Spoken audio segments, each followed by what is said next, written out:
বাংলাদেশে দিল্লি কাছে স্বৈরাচার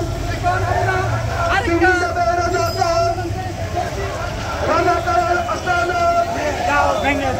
তানাবাদের আস্তানা ষড়যন্ত্রের আস্তানা আস্তানা জামাত ইসলামের আস্তানা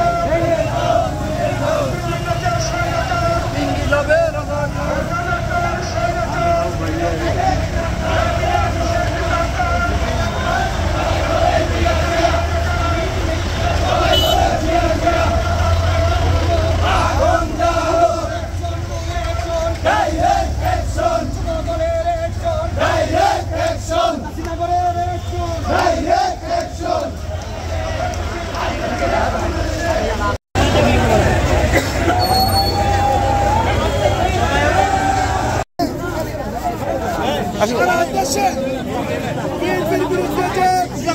কর্মসূচি ঘোষণা করেছে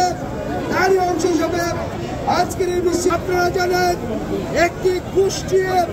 এদেশে গণতন্ত্রকে শেখ হাসিনার মতো এই দেশে নির্বাচন নিয়ে জনগণের অধিকার বাংলাদেশে এই ৭১ পরাজিত শক্তি